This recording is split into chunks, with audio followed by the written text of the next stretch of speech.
E hoje, nós vamos fazer um mag diferente. Eu vou entrevistar um amigo meu, Flávio, chega aí.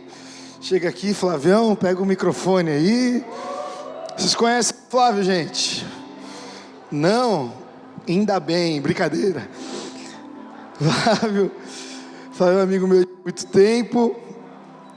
E hoje o mag vai ser um bate-papo aqui com meu amigo Flávio de Moraes Barbosa Rosman. Não pegou o Rosman, né? Não pegou, né? Pega mais perto aqui, mano. Você tomou 2 vacinas? Tomei. Então tá bom, que bom. Só não quero cuspir na sua cara, mas fora isso tá tudo bem. Boa noite, boa noite. Pra quem Gente, esse é o Flávio. Flávio. Quantos não conhecem o Flávio? Levanta a mão aí. O Serginho. Você mudou uma galera aqui, hein? Então, o Flávio é esse, acabou de apresentar, como vocês não conheceram ele, é esse aqui, o Flávio. O Flávio tem... Quantos anos você tem, Flávio? Fiz 30 anos. Mentira! 30 anos de idade. Jesus amado, você acredita, gente? A galerinha que 30. eu dava aula aqui no Ministério Infantil, tudo tá na faculdade já, cara. Isso é muito triste. Tá com uma cara de acabado, né? Pensei uns 40, né, Paulinho? Tá...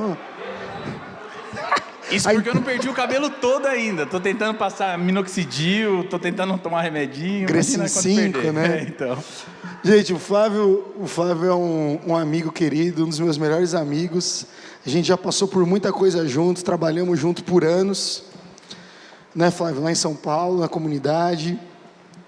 A gente viveu muita coisa junto, brigamos pra caramba, né? Vixe. Acho que foi o amigo que mais orou por mim, foi o amigo que eu mais orei também e com certeza o que mais brigou também. Que mais brigamos, né? Caramba, a gente com brigou, certeza. discutiu muito.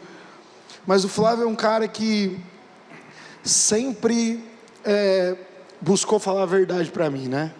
Então, antes de conversar com ele, eu chamei hoje, que nós estamos na série do Jesus React, né?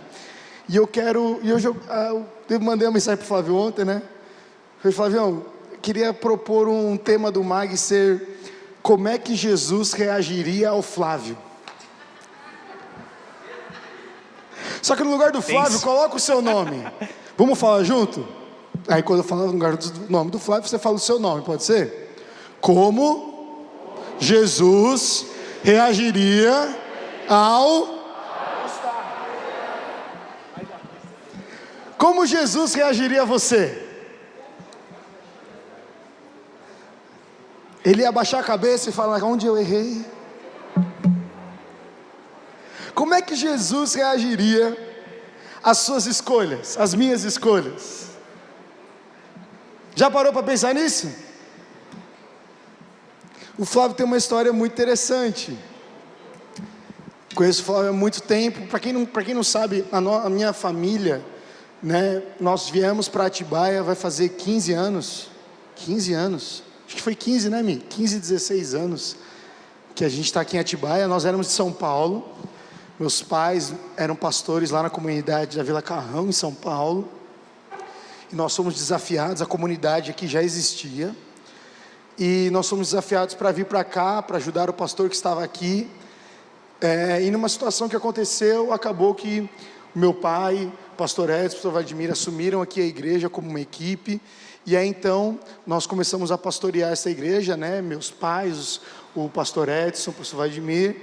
E aí, eu lembro, desde que eu me lembro aqui da igreja, o Flávio já estava presente. O Flávio era tipo um patrimônio da igreja já. E eu queria só ressaltar que eu Ele não já era ia uma com a cara cadeira do da Gustavo igreja. de jeito nenhum, cara. Nossa, eu não suportava o Gustavo. O Flávio nunca gostou de mim. A gente não tinha um relacionamento porque eu olhava pra ele e eu falava que ele tinha cara de sono.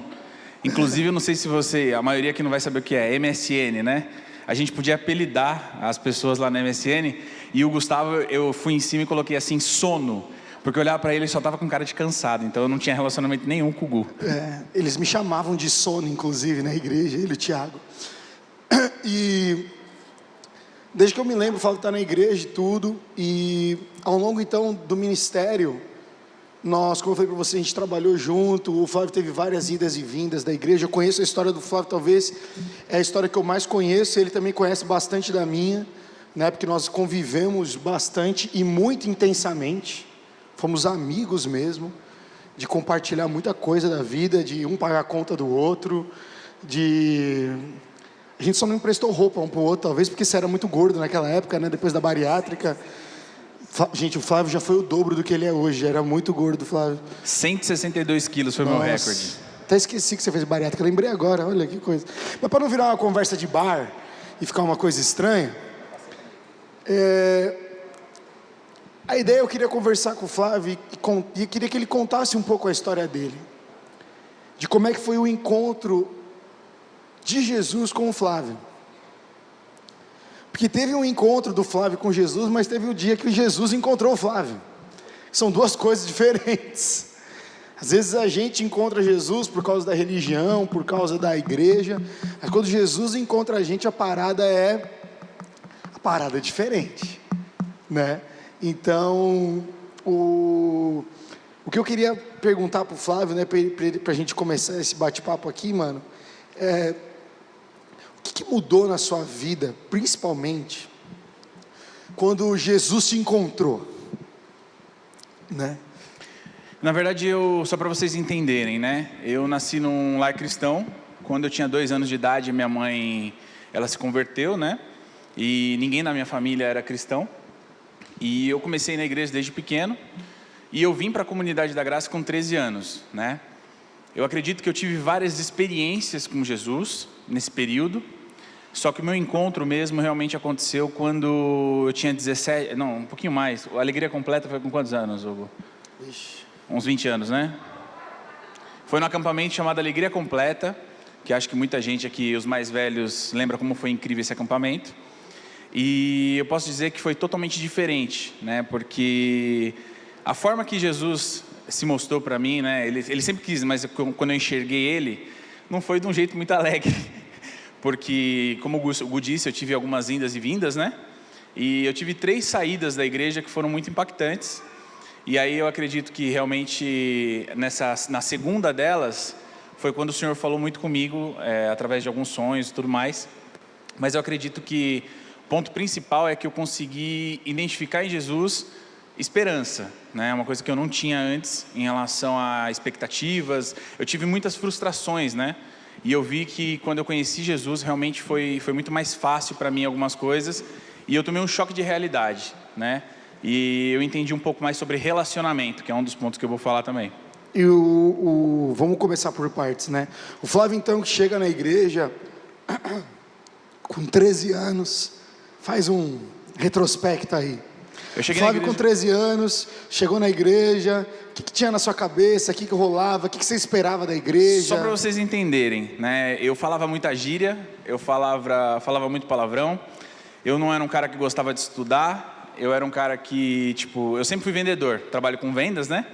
Então eu sempre achei que a minha profissão não precisa estudar, porque com 15, 16 anos, tinha meses que eu ganhava mais que a minha mãe, que tinha serviço registrado e tudo mais. Então eu nunca tive uma ambição como pessoa, né? E quando eu cheguei na comunidade, eu conheci o Davi, conheci outros líderes da época que cuidaram de mim, né? Mas eu não tinha essa visão de querer crescer, né? Eu sempre fui eu estava mais aqui, mais pelo relacionamento. Porque aqui tinha pessoas que me davam atenção, tinha pessoas que eu podia sair junto, né? A primeira experiência que eu fui no McDonald's foi com o pessoal da comunidade, né? Então, eu tive algumas experiências e eu vinha mais na igreja por conta do relacionamento com a galera, né? Porque para mim era cômodo. Eu estava um pouco cansado de me relacionar com a galera que estava fora da igreja, né? Eu conheço muita gente, mas eu me identifiquei com muitas pessoas aqui, a Milena, tem vários amigos de antigamente, o Alexandre da Carol, né? Então eu acho que eu vinha mais na comunidade nessa fase por conta das pessoas, né? Então eu me relacionava mais por conta disso mesmo. Não era eu gostava de estar na igreja, eu tinha experiências com o Senhor, mas não era profundo, sabe, Gu? Era muito raso, né? Eu participava da célula, a célula era legal porque todo mês na época fazia a comemoração dos aniversariantes, então eu era responsável em fazer o bolo. Então eu fazia o bolo, era muito legal. Flávio fazia bolo, por isso que ele tinha 165... Opa, brincadeira. Mas... Eu era concorrente da rua, eu fazia bolo de aniversário, cara. Então eu que fazia os bolos. E o pessoal gostava, né? Então era mais pelo relacionamento, nessa época aí. E essa fase, até a sua primeira debandada, vamos assim dizer, foi quanto tempo, mano? Porque você ficou na igreja, tudo, mas algo te fez... O que fez eu sair foi quando eu completei 16 para 17 anos, mais ou menos, que eu cheguei no colegial, né? Eu larguei a escola e eu sempre gostei muito de jogar qualquer tipo de jogo que vocês podem imaginar, né? Então, eu entrei numa fase que eu comecei a jogar muito bem bilhar E eu comecei a frequentar muito bar, eu jogava valendo dinheiro e tudo mais. E eu comecei a me relacionar. E eu lembro que o Deco era um dos líderes do jovem na época, e ele falava, Flávio, toma cuidado. E eu lembro que eu saía do MAG e eu ia pro bar. Só que eu falava, não, eu vou impactar, eu vou influenciar. Vai sim. Então, essa era a minha linha de raciocínio, eu sempre justificava isso.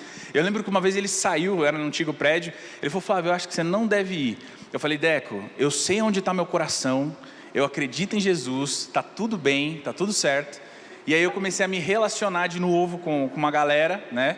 E aí, acho que um dos pontos que fez eu sair foi o relacionamento fora da igreja. Porque eu tinha relacionamento dentro da igreja, mas não era profundo. Até nessa época eu não sabia o que era discipulado, né? Eu fui descobrir o que é discipulado nessa volta dessa saída aí. E eu vou explicar para vocês um pouquinho mais para frente, mas era muito raso, né? Eu confessava um pecado ou outro. E aí, tipo, não tinha profundidade, né? Então, o que fez eu sair foi relacionamento fora. Acho que o ponto principal. E você teve sempre facilidade de ser amigo, né? Ser amigo de porteiro, amigo de mendigo, ser amigo de qualquer pessoa, né? Que você encontra na rua, você teve facilidade de amizade, né? Então isso também foi um tempo que te manteve um pouco fora, né, mano? Porque apesar de você... Eu sempre lembro de, nessa época que o Flávio não estava, do nada, fazia uns 2 meses que ele não aparecia. Um mês ele estava lá, pum! Você lembra disso, Andy? O Flávio aparecia e estava tipo, mó holy, santo, Deus. Envolvido com tudo. Palavra. E 2 meses que o cara, né, sumiu. Ele voltava tudo. E como é que foi, né, nesse processo, até você voltar, como é que foram as amizades nesse processo? Porque, querendo ou não, você comparava, né, mano? Os amigos que você tinha fora da igreja, não é verdade? E as pessoas que você tinha na igreja, você sabia quem eram, né? Na verdade, assim, Gu, como eu fui batizado no Espírito Santo com 13 anos, eu tive essa experiência com o Espírito Santo, eu acredito que o Espírito Santo falava comigo quando eu estava fora da igreja. Então, na maioria dos rolês que eu estava, eu me divertia, mas no final dele eu ficava muito mal. Eu ficava muito mal, eu sempre tive muito temor, eu sabia que o que eu estava fazendo era errado, né? Então, tipo, dava um choque de realidade. Mas não te impedia de voltar pro rolê depois. Não por conta dos relacionamentos. Só para vocês terem uma ideia, pulando um pouquinho a história e depois voltando, quando eu voltei e conheci o Gu, a primeira coisa que eu fiz foi trocar de número de celular. Eu tive que ser muito radical comigo mesmo, né? Eu desativei meu MSN, eu troquei o número de celular, porque eu tinha convite para todo tipo de rolê, assim, né? E Paulinho, que está ali atrás, era um dos que mais me convidava a sair da igreja, claramente, né? Depois, semana que vem é ele contando a história dele, brincadeira. Então ele foi um dos caras que mais me chamou para o rolê. Se você lembrar de algum detalhe, Paulo, o microfone está aberto, tá? Você pode vir aqui. Então, assim, eu tive que ter esse distanciamento porque era muito complicado para mim. Mas o que me fazia voltar nos finais de semana, assim, a cada 2, 3 meses, eu acho que era o remorso. Porque arrependimento você tem mudança de atitude, né? E o remorso você fica com aquele frio na barriga, né? Então, tipo, eu acredito que as orações da minha mãe, com certeza nessa época, quando eu aprontava, eu já me arrependia, eu já ficava mal, mas eu voltava para o rolê de novo, né? Então, eu vinha uma vez ou outra por conta disso, né? Então, o que me segurava lá era o rolê com as pessoas, mas eu tinha esse remorso, eu tinha esse medo, então você teve, né? Você tinha esse medo. E aí então você teve a sua primeira volta. A minha primeira volta começou tudo num posto de gasolina, ali perto do José Alvim. Tava o Caio, Renan e Thalita dentro do Palio. E eu tava tomando vodka com uma galera lá. E eu lembro que eles pararam e o Renan era mais novo. E aí eu escondi a bebida. E aí desceu os 3 do carro, me cumprimentou e tal, não sei o quê. E eu falei, não, vou estar lá, sabadão é nóis, tamo junto. E aí, lógico que eu não ia até então, né? Isso era uma sexta-feira. E aí eu tive uma primeira... O Senhor sempre falou comigo através de sonhos, né? Eu sei que Deus fala com cada um de um jeito diferente. E comigo sempre foi através de sonhos. E tinha acontecido um acampamento em Taubaté. E o lugar era muito legal, era um vale, né? E eu lembro que nessa sexta-feira eu cheguei em casa, era 5 da manhã. Parênteses, o Flávio sempre voltava para a igreja na época de acampamento. Sempre. Só para... Ele está aqui porque vai no acampamento, ele está fazendo a propaganda. Que eu não ia fazer, vou fazer assim. Então, o que aconteceu? Nessa sexta-feira, eu cheguei em casa e quando eu dormi, eu tive um primeiro sonho. Eu sonhei que eu estava nesse vale, né? E que tinha um espaço onde eram os cultos, né? Tava todo mundo dos meus amigos lá dentro. Gente, isso é muito real, tá? Esses 2 sonhos. E tava todos lá dentro e eu tava do lado de fora. E eu lembro que eu olhei para um lado, não tinha ninguém. Olhei para o outro, não tinha ninguém. Quando eu olhei de novo para cá, tava o César e a Marisa, os nossos pastores, né? E eu lembro que a Marisa, com um sorriso no rosto, ela falou assim, ó, Deus está mandando te dizer que ou você volta no amor, ou você vai voltar na dor. E ela falou sorrindo no sonho. E eu acordei chorando, gente. Eu tive a experiência de acordar chorando, mas sem vergonha na cara nenhuma. No sábado fui pro rolê de novo, né? Eu fiquei mal, eu fiquei impactado. Eu falei, cara, que sonho maluco, pesadelo, coisa de louco isso aqui, cara. E fui pro rolê, aprontei tudo que tinha que aprontar. E eu lembro que eu cheguei, era 6 e pouco da manhã em casa, não, quase 7 horas da manhã. Para justificar, eu lembro que eu levei pastel para minha mãe, para não ter ninguém falando, sabe? E aí quando eu dormi de novo, eu tive o segundo sonho. E esse foi, eu acho que mais impactante, né? Eu lembro que eu estava no meu velório. E no começo do sonho, eu estava muito feliz, porque estava lotado de gente, cara. E aí eu falava, eu tenho muito amigo. E aí foi uma das experiências mais chocantes, porque eu lembro que o Espírito Santo, assim, ele me pegou assim, ó, e ele me fez voar, né? E tinha um espaço bem grande, e perto do caixão, assim, tinha a galera da igreja, e eu conseguia ver os rostos, né?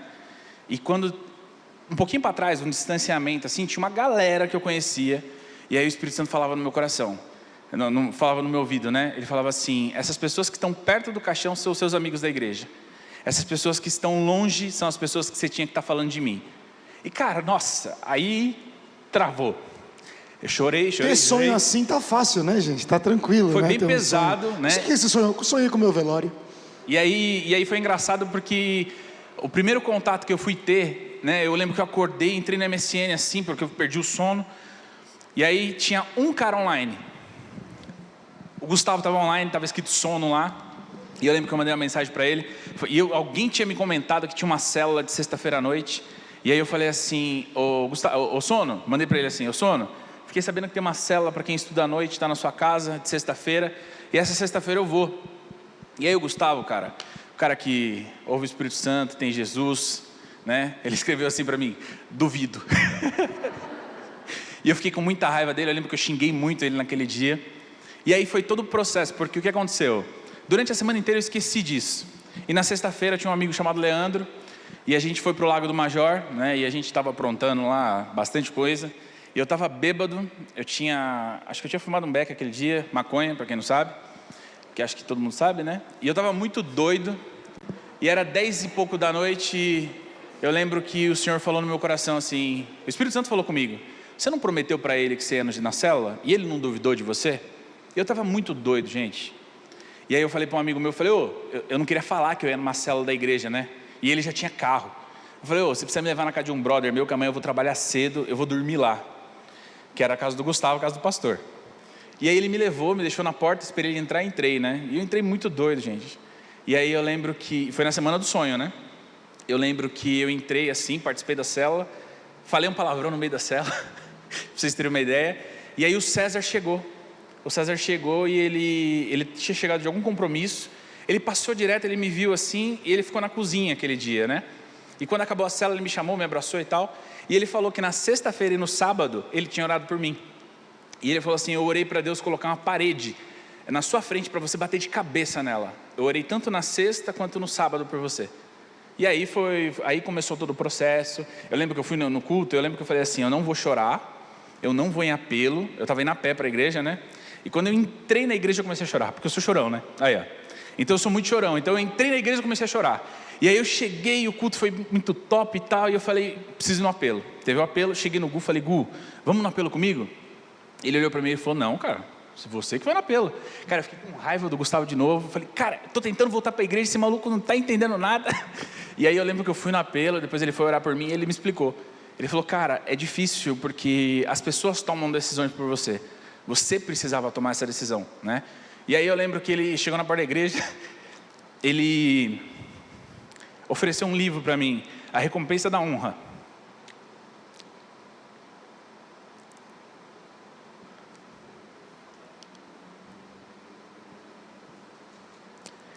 Esse livro...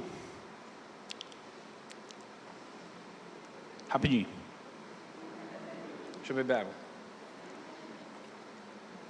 Esse livro mudou a minha forma de pensar, porque eu era muito individualista. e mudou a minha visão das coisas, né? E aí ele falou sobre discipulado, que eu não fazia ideia o que era. Ele falou, cara, posso te discipular? Falei, podia, não sabia o que ele estava falando. E aí a gente começou a andar junto e muita coisa mudou a partir dali. Fui no acampamento, aí ele falou para mim assim, qual que é o seu chamado ministerial? Eu falei, falar do amor de Jesus. Ele falou, não, seu chamado ministerial, isso aí é de todos. E aí ele falou, qual que é a palavra rema do seu ministério? Eu não fazia ideia do que era isso. Estava na igreja há muitos anos e eu não tinha essa profundidade, né? E aí no acampamento, Deus me deu Ezequiel 3. Eu fiz um jejum de 24 horas dentro do acampamento. E no dia seguinte o Senhor respondeu. Então o processo foi aí, começou aí a mudança. Depois daquele encontro, foi tudo diferente. O meu primeiro encontro com o Senhor mesmo foi naquela época ali. Então você tem essa volta, só para a gente lembrar, né? Porque eu acho que é muito legal, Flávio, a sua história. Porque às vezes a gente acha que tem certos momentos e situações da nossa vida que parece que não tem mais volta para algumas coisas. Alguém já se sentiu assim, além de mim, já? Parece que para alguns assuntos, não é que você perdeu a fé, não é que você não gosta mais de Deus, mas parece que tem alguns assuntos que não, sabe assim, cara, perdi a oportunidade, perdi, passou. E o Flávio está aqui e ele é a prova disso, de que não tem oportunidade perdida com o Senhor. E então ele volta, lembra desse acampamento da alegria completa, Deus fala com ele sobre Ezequiel, ele não entende nada, que é uma profecia bem específica, vou te fazer como testa de diamante e tudo mais. Ele compartilha comigo, o Senhor tem misericórdia de mim, me dá um entendimento, eu explico para o Flávio, aplico para o Flávio aquele versículo, se torna uma palavra rema da vida dele.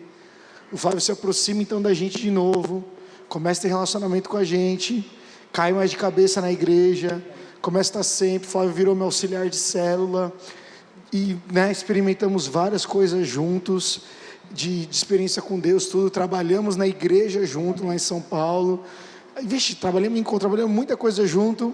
E aí, o que aconteceu, gente? Nessa época, quando eu comecei a ser discipulado pelo Gu, ele mandou eu voltar a estudar, né? Eu tinha largado a escola e eu, forçado... Mandei você Não, ele me encheu o voltar a saco, estudar. gente, para voltar a estudar. Eu vou ser muito sincero aqui. Ele falava muito e foi uma das melhores coisas que ele fez, né? E aí eu voltei a estudar e aí ele falou, agora você vai fazer faculdade. E na minha família não tinha ninguém que era formado. Tinha uma prima minha que era formada. E aí eu falei, que fazer faculdade, Gustavo? Eu lembro que na época eu trabalhava na Claro TV, eu ganhava uma grana vendendo assinatura, lembra? E eu vendia Claro TV sem Globo, gente. Era incrível. E aí eu lembro que eu falei, Gustavo, eu ganho tão bem, cara, para que eu quero fazer faculdade? E aí ele falou, não, você tem que fazer uma faculdade, cara, eu aconselho você a fazer. E aí eu lembro que ele falou assim, fala com a minha irmã, com a Gabriela, ela fez marketing. E aí eu falei com a Gabi, ela foi super atenciosa e tal. E quando eu comecei a fazer faculdade, eu me apaixonei pelo curso. E eu acredito que aí eu comecei a amadurecer um pouco, né? Aí foi a fase que eu comecei a amadurecer, surgiu algumas propostas de emprego para mim, e eu comecei a aprender. Eu trabalhei com o Rodrigo, eu trabalhei com o Sabá, que foi um cara que me ensinou muito, e aí eu comecei a gostar da minha área, eu comecei a entender que você pode ser um vendedor de porta em porta, que não tem nada de errado. Você pode ser um vendedor dentro de uma loja, você pode ser vendedor dentro de uma empresa, você pode trabalhar para você mesmo na área comercial. Eu comecei a entender que existia níveis, né, profissional, que era uma coisa que eu não fazia ideia, né, que eu nunca fui motivado a estudar, né. Então eu comecei a gostar da coisa, né, e aí surgiu a oportunidade de trabalhar na comunidade, e aí foi um ambiente de trabalho totalmente diferente, com registro, com salário bom, né, eu tinha benefícios. E isso começou a me motivar bastante, né? E automaticamente eu comecei a crescer como profissional, né? E aí começa a surgir várias oportunidades e tudo mais. E eu lembro que eu comecei a gostar de coisa boa, Gu, né? Então eu comecei a gastar muito. E aí eu me apertava, aí comecei a entender essa parte financeira, que demorou muito isso aí para me entender. Só que surgiu uma oportunidade de negócio, né? Na época que eu trabalhava, acho que eu estava uns 3 anos na comunidade já, né? E surgiu uma oportunidade de negócio que era numa empresa de marketing multinível, que não é pirâmide financeira, mas um cristão... Não, gente, vamos lá. Não é pirâmide financeira. Mas assim, o Só pra importante vocês é frisar entenderem, que o Flávio trabalhava num trabalho CLT fixo, um ganhava salário bem, bom. não era uma coisa ruim, mas tinha um bichinho da ganância dentro dele. Eu queria muito ganhar dinheiro. Queria ganhar dinheiro. E aí eu conheci o marketing multinível, né? Só que eu tive uma visão depois de 1 ano e meio lá, que aí talvez eu vou concordar com a risada de vocês, é que eu não consegui conhecer, e eu acredito que um cristão que tem amor ao Senhor, que tem amor por Jesus, ele realmente não consiga trabalhar dentro de uma empresa de marketing multinível. Que apesar de não ser crime, é totalmente antiético, né? E eu fui entender isso depois de um tempo. Mas eu decidi abrir mão da comunidade, eu pedi a conta da comunidade, porque eu estava indo muito bem nessa empresa, né? Então eu tive várias experiências assim, profissionais lá dentro, muito boas. Acho que com 5 meses de empresa eu ganhei uma viagem para Dubai, com tudo pago, num dos melhores hotéis que tem lá, tipo, coisa que eu não teria nunca condição de pagar, né? E eu falei, se em 5 meses eu fiz isso, imagine, e detalhe, eu trabalhava 8 horas na comunidade e trabalhava, tipo, à noite lá, e eu consegui bater essa meta. Eu falei, eu vou largar a comunidade, né, a empresa, e vou me dedicar só nisso, porque eu vou crescer muito mais rápido. E eu lembro que antes da primeira viagem eu ganhei a segunda, que era para Bahamas. Então isso cresceu muito a minha cabeça. E aí o Gustavo me chamou de canto, falou, cara... E o Flávio, pra você ter uma noção, o Flávio pensava que em Dubai falava arabanês. Ele chegou para mim um dia e falou, Gustavo, que língua que falam em Dubai? Arabanês? Não, Flávio. Não, isso é verdade, gente. E o que aconteceu? O Gu, ele me chamou de canto para conversar e ele falou, cara, como que tá as coisas e tal? E eu lembro que eu tinha uma justificativa muito boa. Eu falava que o meu objetivo de estar lá era abençoar as pessoas. Em que sentido? Eu peguei tudo que eu entendi lá do livro Recompensa da Honra e inverti tudo que estava escrito. Eu peguei o meu chamado ministerial e inverti tudo que estava escrito. Porque o meu chamado ele falava sobre eu conversar com pessoas que estavam com o coração endurecido. Então a minha justificativa é, eu estou indo falar com rico. Esses caras não querem saber de Jesus. Então está dentro da palavra. A recompensa da honra, eu estou indo lá porque eu quero ganhar dinheiro. Porque eu lembro que uma vez a Narjara compartilhou alguns sonhos dela sobre orfanato. E isso caiu no meu coração. Eu falei, cara, eu quero ter uma condição boa de poder investir financeiramente em projetos que precisam. Então eu comecei a achar respostas, justificativas, né? Para eu estar lá. Então todo mundo que vinha conversar comigo, eu sempre fui argumentador.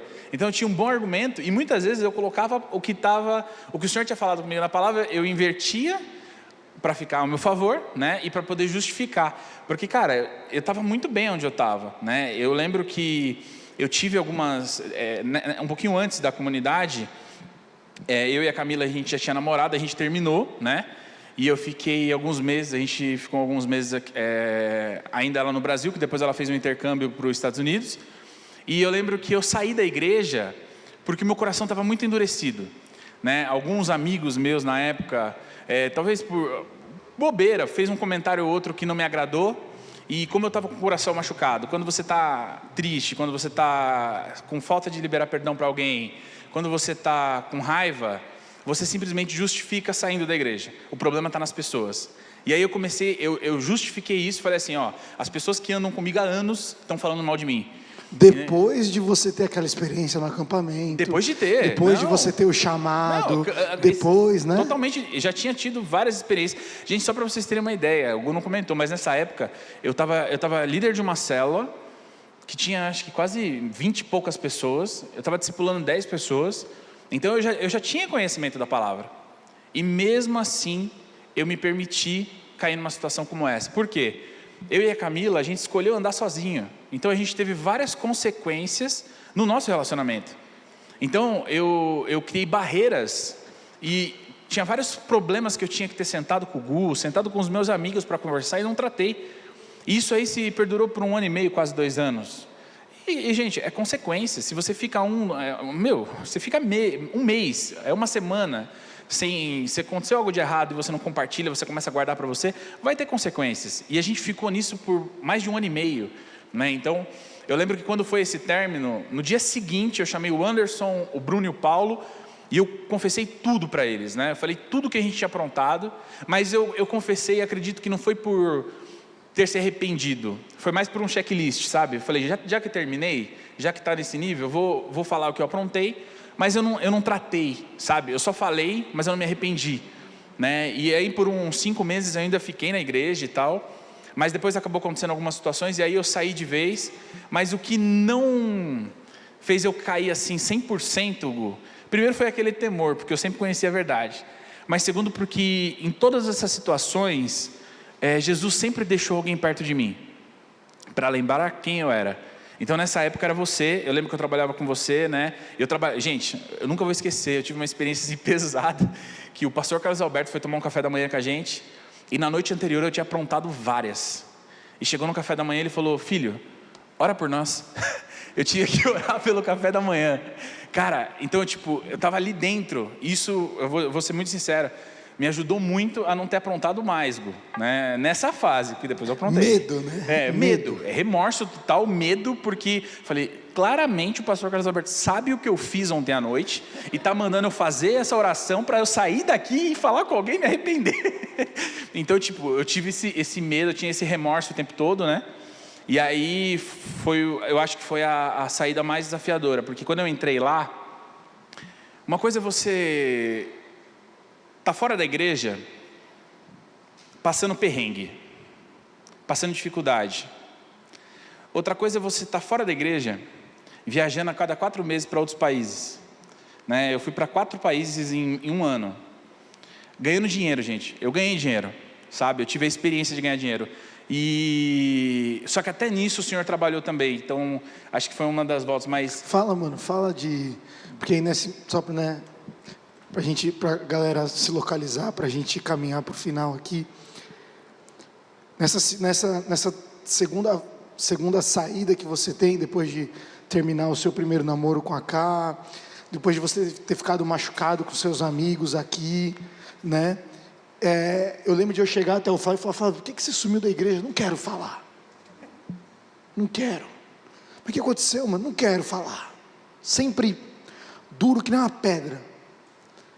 Tá tudo bem? Não, tá tudo bem. Tá bom.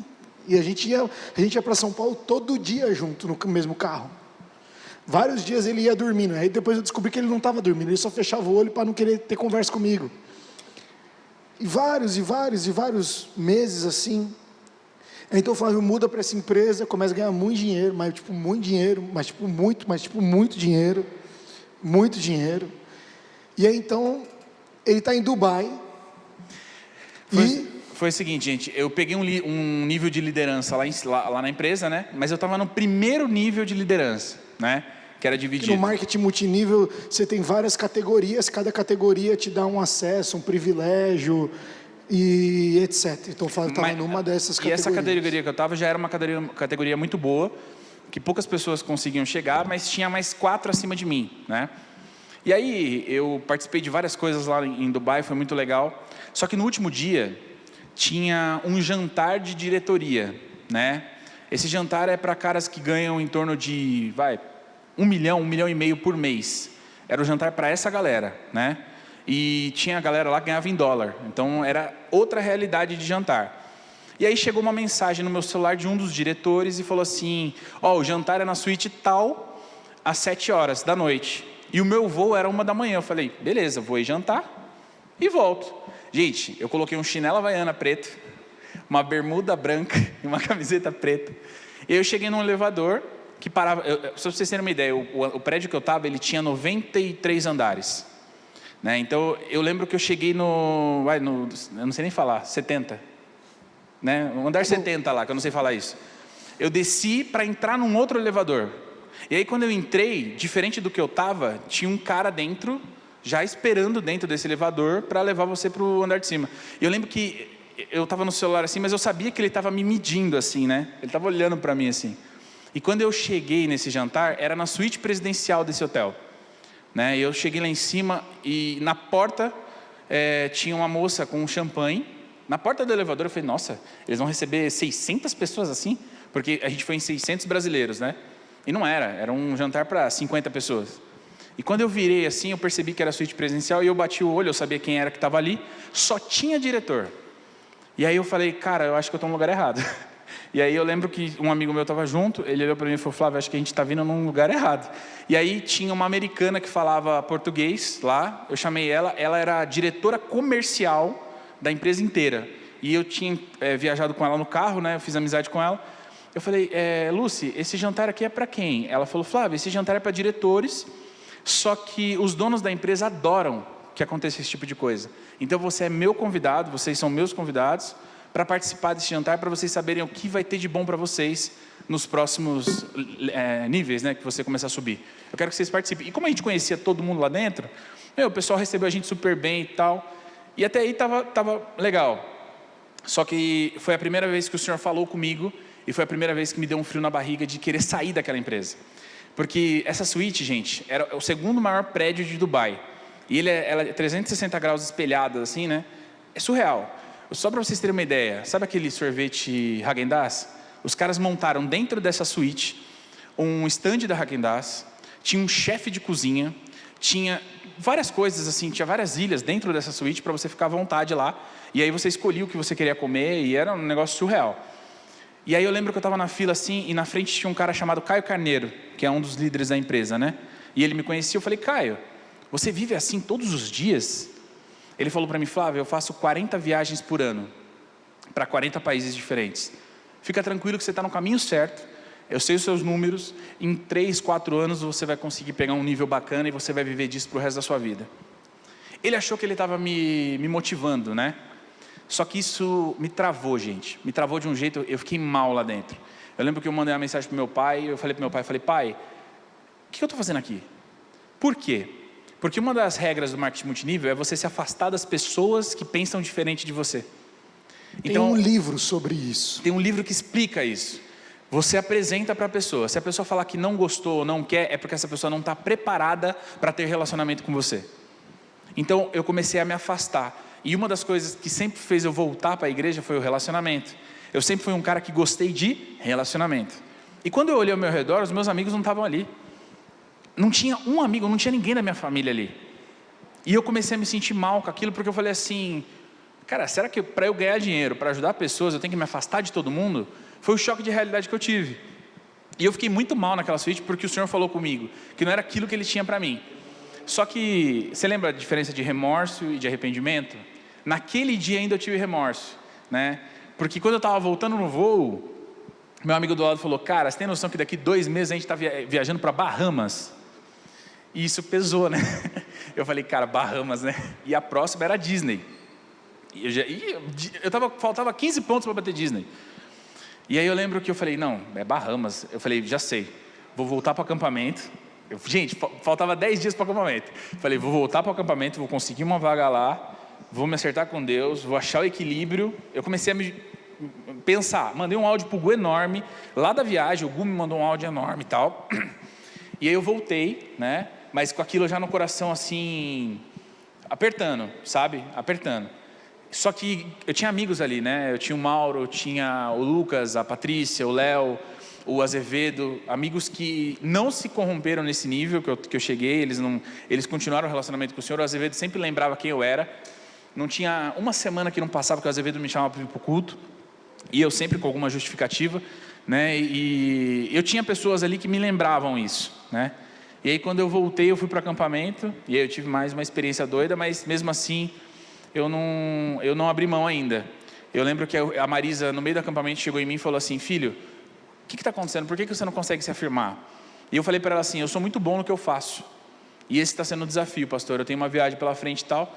E aí a pastora colocou a mão no meu ombro, assim, no meio do acampamento, a gente falou assim, ó, Senhor, cuida do Flávio, ele está indo para essa viagem, mas que ele não se divirta, que ele sofra lá todos os dias, e que ele se arrependa, guarda a vida dele, mas que ele lembre quem você é. E gente, essa foi a oração da pastora por mim. Minha mãe não é do mal. Não, eu amo ela por isso, tá? Mas o relacionamento com o Flávio é muito específico. Não, eu estou contando a real, o que aconteceu. E eu lembro que eu assustei nessa oração. Eu falei, cara, é para mim essa oração? E eu fui para essa viagem, e adivinha, gente, eu lembro que a viagem era de 8 dias, mas como eu estava ganhando bem na época, eu paguei 7 dias do meu bolso, então eu fiquei 15 dias lá. E eu lembro que todos os dias à noite, eu ficava mal, ficava angustiado, eu falei, o que eu estou fazendo aqui? E na hora do parque, eu até me divertia, na hora do poker, porque eu entrei no vício de jogar poker, eu ia para o cassino, eu me divertia, mas quando eu chegava no meu quarto, me dava uma angústia. E quando chegou no 8º dia ou 9º dia, eu falei, quer saber? Vou embora desse lugar. Peguei minha mala, não falei para ninguém, fui para o aeroporto, cheguei no aeroporto e falei, cara, eu quero uma passagem para voltar. A mulher falou, olha, eu não consigo trocar sua passagem, mas se você quiser, tá $3.000, você pode voltar.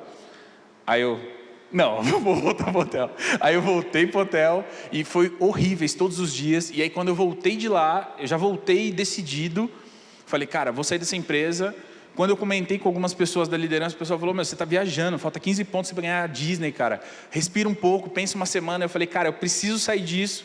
Porque eu acho que se eu ganhasse Disney, eu ia bater um outro patamar, eu ia continuar ganhando, ia ficar um ciclo, né? E eu lembro que eu fui radical, eu mandei uma mensagem no grupo. Gente, eu tinha colocado 87 pessoas na empresa, e essas 87 tinha colocado umas 1.500 pessoas. Então tinha muita gente que mandava mensagem para mim, que perguntava e eu ajudava.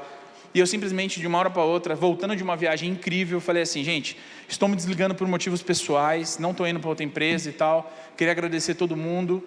E, gente, foi uma loucura isso, muita gente me ligando, teve gente pensando que eu estava indo para outra empresa, isso me gerou um desgaste muito grande. Só que olha que interessante, eu tinha muitos compromissos, né? Eu ganhava bem, mas eu gastava bem. E a decisão de sair de lá fez eu ficar com uma dívida em 3 meses de R$40.000. Se eu não saísse, eu pagaria, continuaria ganhando dinheiro e iria viajar. E eu optei em sair de lá e, a dívida veio, eu falei, cara, quer saber? Eu não aguento mais isso aqui. E eu entrei na Biblu, era uma empresa de Bragança, de maquininha, adquirente de cartão, para ganhar R$1.300 por mês, gente. E eu entrei assim, fui. E aquilo que eu não tinha mais de um ano voltou a acontecer, eu voltei a dormir. Eu tinha as dívidas, mas eu conseguia descansar. E aí eu lembro que eu fui conversar com todo mundo que eu devia. Não teve uma pessoa que ficou brava comigo, que virou a cara para mim. Todos, sem exceção. Quando você puder, você me paga. Flávio, eu confio em você, entendo a sua situação, quando você puder, você me paga. E aí, cara, eu comecei a dar o dízimo dos R$1.300, devendo 40 mil. E aí, em 6 meses, surgiu uma proposta para ir para o Supera. Trabalhei 3 anos e meio lá. E em 1 ano e meio, eu cheguei no meu diretor, eu falei para ele, o seguinte, no dia que ele foi me contratar, eu falei, eu devo R$40.000, existe chance de alguém que vinha aqui fazer uma aula para apresentar, eu estou devendo para essa pessoa, então eu quero que você saiba que você está contratando um cara que tem 40 mil de dívida, que tem vários problemas pela frente, mas que vai te entregar um resultado.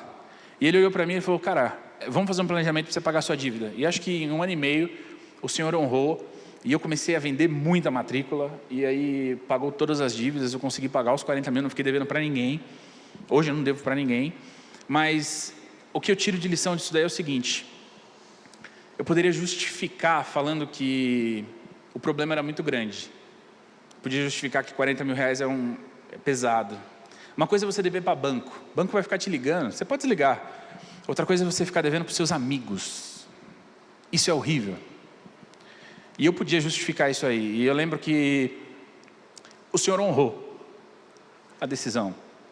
E uma coisa que eu percebi é que depois disso, eu parei de correr atrás do dinheiro. Por um tempo eu ainda corria, né? Eu entrei no mundo do poker, né? E eu ganhei dinheiro com o poker também. Mas isso aí foi uma história para outro dia. Mas foi bem pesado o clima de jogar poker, porque eu ganhava dinheiro, mas eu troquei o dia pela noite. Né? Então também não era o caminho que o Senhor queria. Se eu ficasse lá, eu ia pagar minha dívida também, mas não era o que o Senhor queria.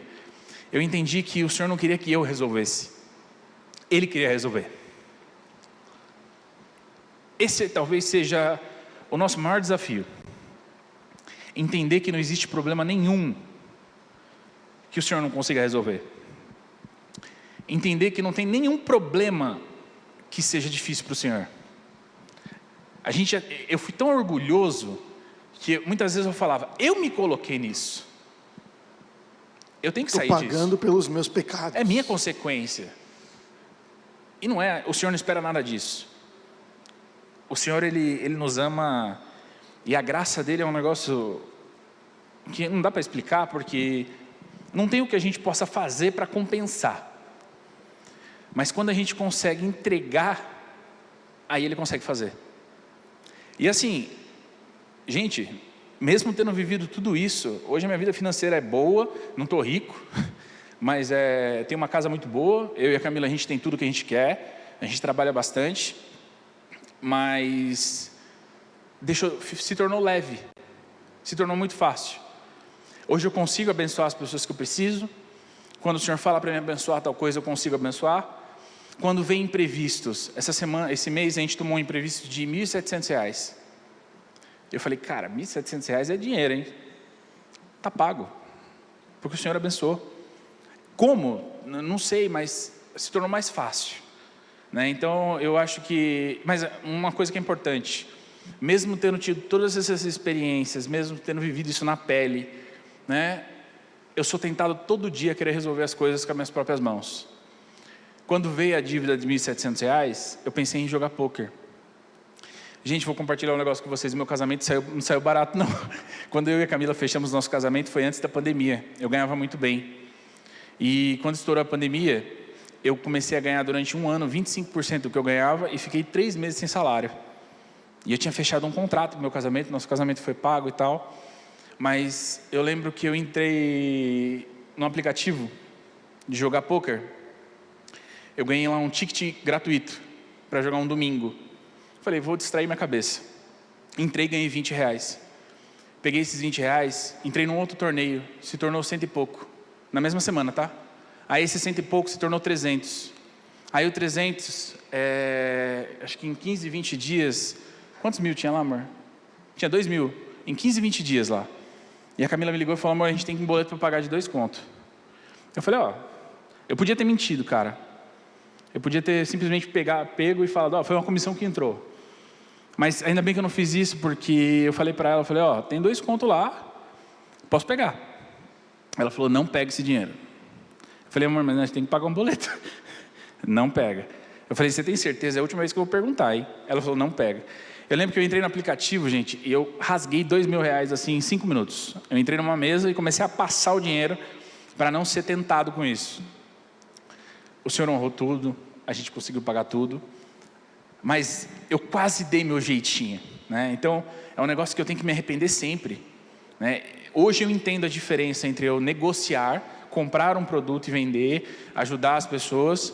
Outra coisa é eu ser vergonha, porque eu virei estelionatário, eu enganei muitas pessoas, eu peguei dinheiro de muita gente, e mesmo com tudo isso, quando eu me arrependi, falei para o Senhor, Senhor, eu fiz cagada, desculpa o palavreado.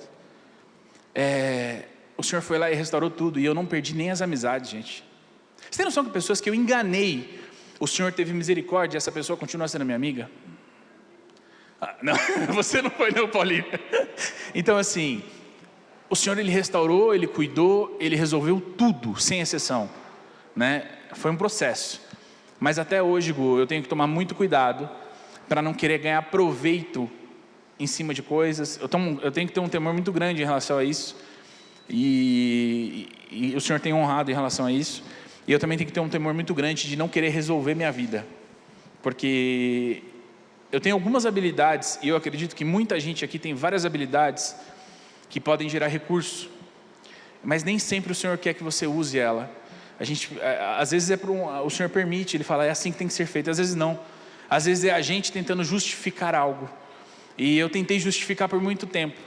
E hoje eu entendi que é muito mais leve quando eu entrego, porque a minha casa é incrível, eu tenho um emprego incrível, minha esposa tem um emprego incrível, a gente não deve nada, a gente honra o nosso dízimo, a gente consegue abençoar, a gente ajuda a nossa família. E eu estou feliz, gente, sabe? E simplesmente confiando. É isso. Obrigado, mano. Salve de palmas para o nosso amigo aqui, gente. Obrigado por você compartilhar, Flavião.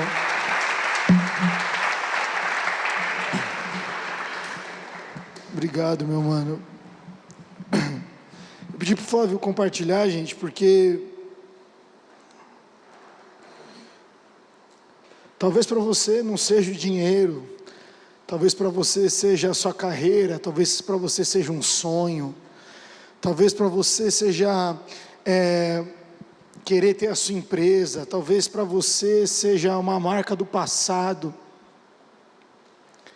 Flávio tem muito mais história do que essa, ele contou algumas, a gente combinou antes qual ele exploraria aqui.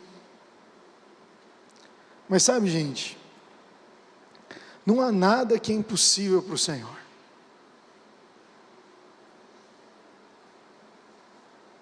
Você já ficou muito tempo esperando uma coisa em Deus, que você simplesmente desistiu? Você falou, como o Flávio disse agora no final, deixa que eu resolvo. Esse é um grande problema para a gente. O deixa que eu resolvo.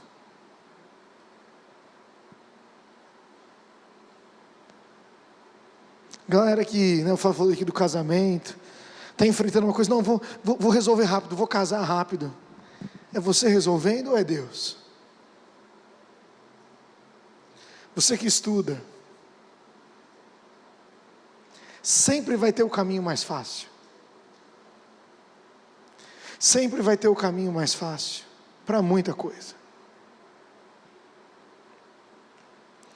Sempre vai ter o caminho mais fácil para muita coisa. Sempre vai aparecer alguém com uma grande saída. Mas eu quero lembrar você que para Jesus nada é impossível. E eu só queria ler um texto com você. Não vou pregar sobre ele, mas eu queria ler um texto que corrobora com a história que o Flávio compartilhou aqui com a gente. Marcos 9,14. Se puder projetar para a gente, tá, por favor? Marcos 9,14.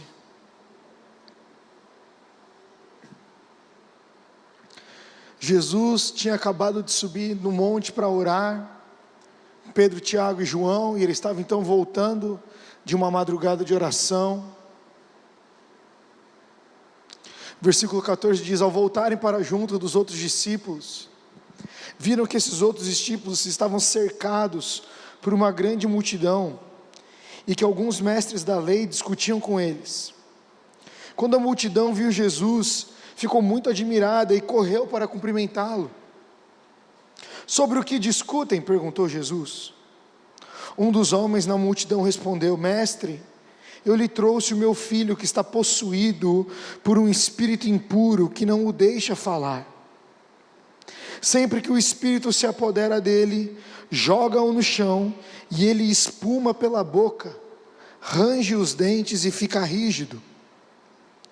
Pedi a seus discípulos que expulsassem o espírito impuro, mas eles não conseguiram. Jesus lhe disse: geração incrédula, até quando estarei com vocês? Até quando terei que suportá-los? Tragam o menino para cá. Então o trouxeram. Quando o espírito impuro viu Jesus, causou uma convulsão intensa no menino, e ele caiu no chão, contorcendo-se e espumando pela boca. Jesus perguntou ao pai do menino: há quanto tempo isso acontece com ele? Desde que ele era pequeno, respondeu o pai. Muitas vezes o espírito tenta lançá-lo no fogo ou na água, e tenta matá-lo. Tenha misericórdia de nós, e ajude-nos, se puder. Repete isso comigo: se puder.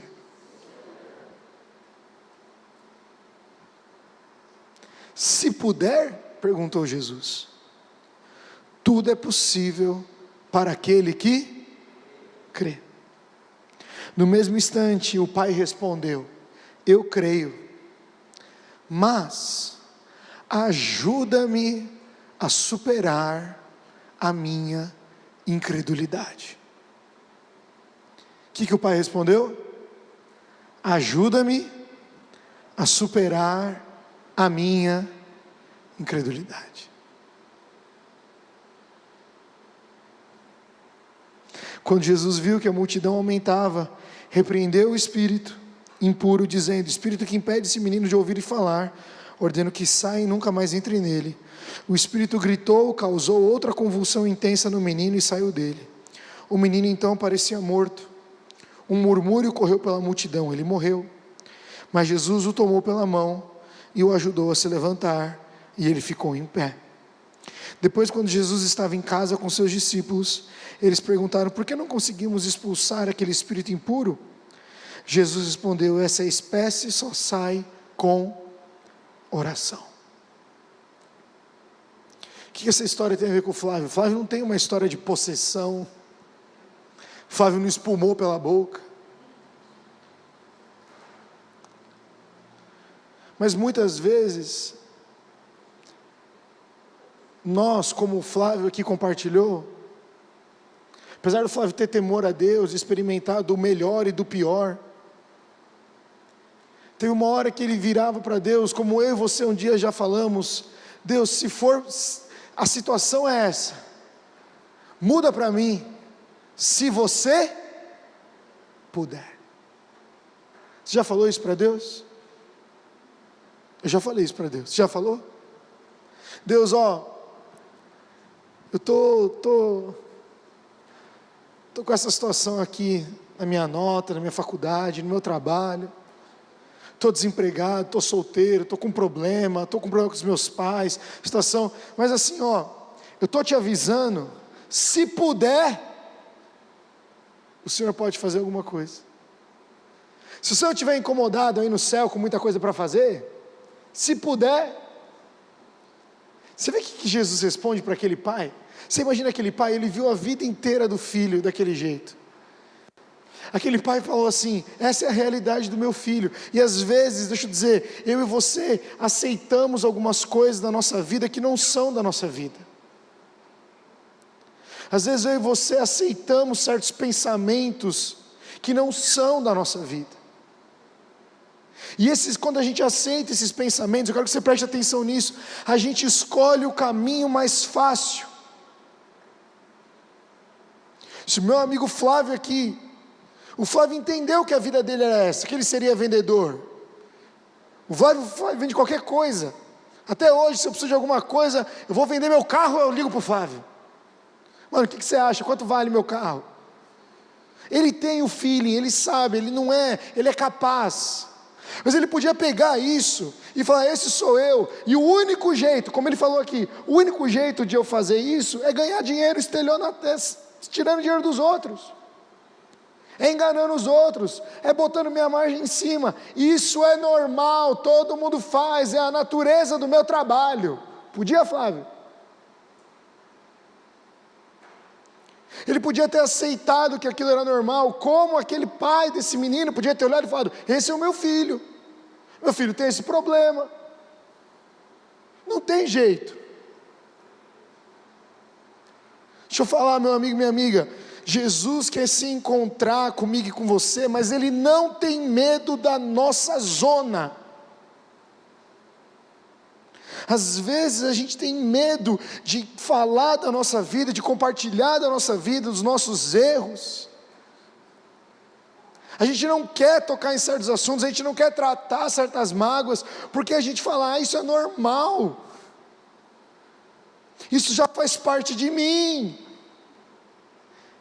Mas deixa eu falar, Jesus não tem medo da nossa zona, Jesus não tem medo da bagunça que está dentro da gente, Jesus não tem medo das coisas que às vezes aparentam em nós, Jesus não tem medo muitas vezes do nosso desejo estar errado. Porque quando eu oro por aqui, eu orei para essa reunião, o Senhor me colocou, tem muita gente desejando coisa errada e está convivendo com esse desejo. Deus quer te libertar desse desejo, amém? Você acabou de ouvir de um cara que ganhava muito dinheiro, e ele falou: eu abri mão de ganhar dinheiro para ter paz. O problema não está no dinheiro, o problema está em almejar, pensar que o dinheiro resolve tudo. Depois você pergunta para ele os detalhes. O Flávio é um livro aberto, o Flávio conta a história dele, o testemunho dele. Por isso que eu chamei ele aqui hoje. Agradeço, viu, mano, por você ter a liberdade, a ousadia de compartilhar. O problema não está no dinheiro, mas o problema está o quanto essas coisas ocupam a nossa mente. O sucesso, o bem-sucedido, a comparação. Cara, como a gente se compara, como a gente tem o desejo de ter mais, como a gente nunca está satisfeito com o que a gente tem, como a gente não consegue aproveitar a estação da vida que a gente está. Se a gente está solteiro, a gente quer estar casado, se a gente quer estar casado, a gente quer estar solteiro. Uma piada, tá? Está num trabalho, mas quer ganhar R$100 a mais, aí abandona o trabalho, você vai fazer 12 meses de empresa, você vai ter um mês de férias, mas aí aparece uma oportunidade para ganhar R$150 a mais, aí você fala, nossa, R$150 a mais, Anderson? Meu Deus, 1.200, nossa, por ano, vou ficar rico com R$150 a mais? E aí você sacrifica um mês de férias, de descanso, que é bom, que é saudável, que te recupera, para ganhar 150 contos, se chama ganância. E a gente acha normal, a gente como esse pai, ele fala, é normal meu filho está nessa situação desde que nasceu, e aí é uma situação difícil, você entende que aquilo incomodava o pai? Meu filho está nessa situação há muito tempo, mas se você puder, faz alguma coisa, se não, eu vou continuar igual. Você entende o problema? Você lembra desse pai? Ele sabia que ele tinha um problema. Vocês estão comigo aqui, gente? Ele sabia, tinha algo na vida dele que o incomodava. Mas ele falou, Tiago, se você puder me ajudar, se não, eu vou continuar, porque essa é a minha vida. Quantos de nós estamos se acomodando assim? Se acomodando com pecado, se acomodando com mentira, se acomodando com desejo errado, se acomodando com pensamentos errados. Deus quer te libertar, meu amigo e minha amiga, mas você precisa crer nisso. Gustavo, como é que eu faço? Olha o versículo, Jesus, versículo 23, coloca para mim, o versículo 23, se puder, perguntou Jesus. Eu imagino que ele deve ter dado um sorrisinho.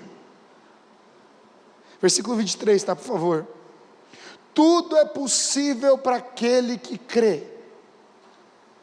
Com certeza você já ouviu esse versículo, certo? Jesus, na verdade, ele está repreendendo um cara que está sem fé. Ele não está colocando essa frase na rabeira de um caminhão. Ele está questionando um cara, ele está falando, você acha que eu não posso? Você acha que o meu Pai, meu Deus, não tem poder de agir em seu favor? Você acha que Deus não pode transformar essa situação, fazer você se arrepender, abandonar o desejo que você tem e prover de outra maneira? Você acha que não? Aí Jesus fala, tudo é possível para o que crê. Jesus fala, eu não vou atender você só porque você é um pobre coitado. Ele pergunta para o cara, você crê? E a resposta dele é o que me impacta. Versículo 24. Versículo 24, no mesmo instante, você percebe que esse cara não pensa, eu acho legal como a Bíblia é escrita, no mesmo instante o pai respondeu, eu creio, eu estou aqui Jesus, porque eu sei que o Senhor pode fazer, olha, presta atenção nisso, aqui eu vou acabar, eu sei o que você pode fazer, como se vocês estão aqui hoje, vocês creem em Jesus, vocês sabem que Jesus pode fazer alguma coisa, você sabe que Ele tem poder para salvar, para curar, para libertar. Mas o que muitos de nós não fazemos é a segunda parte da vírgula. Mas, o que está escrito? Você pode ler comigo? Ajuda-me a superar a minha incredulidade. Esse cara não respondeu, sim eu posso. Sim, eu sei que tudo podes. Ele falou, eu creio em ti, mas o homem que eu sou hoje precisa de ajuda. Me ajuda, Jesus, a superar a minha incredulidade. Me ajuda porque eu não tenho fé para abandonar tudo que eu ganho, ficar 40 mil reais de dívida e entrar numa outra jornada. Me ajuda porque eu não consigo perseverar na minha pureza. Eu tenho fé que o Senhor tem o melhor para mim, que o Senhor tem a pureza para o meu casamento, que o Senhor tem a pureza para a minha vida, mas eu não consigo, o Senhor precisa me ajudar, porque a minha incredulidade, eu creio, mas não creio. Alguém já passou por isso além de mim, gente? Está fazendo sentido? Eu creio, mas parece que eu não consigo perseverar, parece que eu não consigo sustentar, parece que eu não consigo dizer não, parece que eu não controlo os meus impulsos, e aí então a oração desse pai precisa virar a nossa. Eu creio em ti, Jesus, mas me ajuda a superar a minha incredulidade. Me ajuda a parar de tentar dar um jeito para tudo. Me ajuda a não correr para o caminho mais fácil. Porque aqui, eu encerro, eu quero que você preste atenção, a banda pode vir aqui.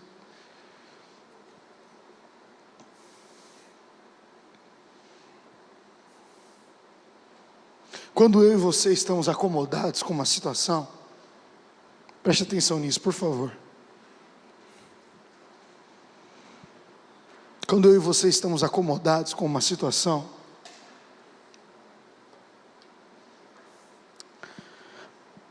a gente tem a tendência de perder a sensibilidade à voz do Espírito Santo. Porque o comodismo nos traz uma sensação de controle. Quero que você me acompanhe aqui, por favor. Você está passando por um momento difícil, não quer dizer que você não está acomodado, tá? Porque você pode estar passando por um momento difícil, mas você está completamente acomodado. A vida é difícil mesmo. Eu nasci para ser assim. O momento difícil não te torna numa situação de desconforto. Você pode estar passando o momento mais difícil da sua vida e estar completamente confortável. Quando a gente tem um incômodo, a gente ora. Os discípulos, você percebe que os discípulos não conseguem expulsar aquele demônio?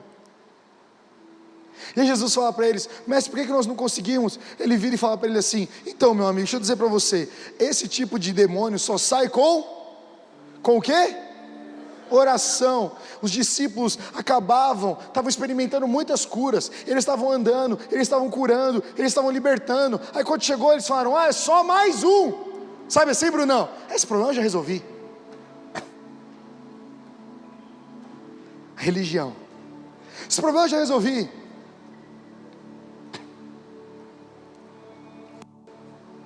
Aí Jesus vem depois da transfiguração, que é Marcos no capítulo 9. Depois de ter um tempo de encontrar Moisés e Elias, provavelmente Jesus estava com uma face diferente. Tanto que o texto fala que quando ele desce, as pessoas olham para ele e correm em direção a ele. Jesus estava diferente depois de um tempo com o Pai em oração. E Jesus se envolve naquela situação. Ele se envolve naquela zona. Ele se envolve naquele burburinho. Depois de ter orado. Tudo é possível ao que crê. Espírito, saia deste menino. Quer saber como é que eu fiz isso, meus discípulos? Oração. Quando a gente está acomodado, até mesmo na desgraça, a gente não ora, a gente reclama, não é verdade? Está tudo bem, mas algumas coisas não estão muito bem. Aí a gente vai e a gente se acostuma a reclamar. Ou a gente joga a responsabilidade para os outros, ou a gente reclama de falta de oportunidade, ou a gente vem e clama para Deus: Deus, faz algo de novo na minha vida, pelo amor de Deus. Mas a gente não faz essa oração. Deixa o versículo 24 para mim, tá, por favor. Eu creio em Ti, Deus, mas me ajuda na minha incredulidade, porque eu não creio por completo, eu não creio com o meu coração completo. Eu sirvo na igreja, eu tenho um ministério, eu gosto de fazer essas coisas, mas sabe, deixa eu dizer para você, eu não tenho fé para orar pelas pessoas, eu não tenho vontade de servir as pessoas, eu não tenho vontade de amar as pessoas, eu não tenho vontade de andar com alguém, eu não tenho. Então, Senhor, eu sei que isso é bom, mas me ajuda na minha incredulidade. Vocês sabem, muitos de vocês sabem o caminho bom. Muitos de vocês, e eu sei o caminho da vida, que é Jesus Cristo o Senhor.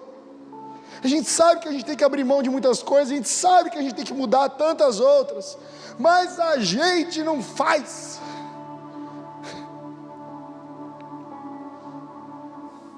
Aí alguns vão falar: é por preguiça, mas eu ouso dizer, não é só por preguiça, é porque a gente não acredita que realmente que as coisas podem mudar. Se você acreditasse que isso poderia mudar, você mudaria o seu comportamento. Se você acreditasse que Deus pode usar a sua vida para curar uma pessoa, você oraria por todos. Se você cresce que Deus pode restaurar o casamento dos seus pais, você oraria todo dia pelos seus pais. Se você cresce que algo podia ser novo no seu trabalho, na sua empresa, na sua recolocação, na sua faculdade, você oraria e clamaria e pediria direção a Deus todos os dias, porque você crê. Gustavo, você faz isso? Não. Mas esse texto é para mim. Eu falar para o Anderson ter fé na situação dele é fácil. Difícil é eu ter fé quando a Olivia está doente. Quando a Olivia está doente, eu perco o chão. Pareço um cara que nunca conheceu a Deus. E Deus tem trabalhado comigo. Você confia em mim ou não, Gustavo? Você crê em mim ou não? E eu tenho que lutar. E esse texto cai no meu coração. Ajuda-me na minha incredulidade. Onde você precisa de ajuda, meu amigo, minha amiga? Você sabe o caminho da vida. Ninguém aqui não é nécio, é bobo. O que você precisa de fé? Onde você precisa dizer: Senhor, me ajuda na minha incredulidade? Fique em pé no seu lugar. Eu não estou bravo, mas isso incomoda o meu coração a ponto de eu extravasar, você entende? Às vezes a gente está cômodo na situação. Não importa a sua idade, importa a realidade que você vive. Está acomodado, essa é a minha vida, é isso que vai acontecer. Ó vida, ó céus, só reclama. Isso é comodismo. Está na hora de fazer igual esse pai. Eu creio que o Senhor pode entrar na situação.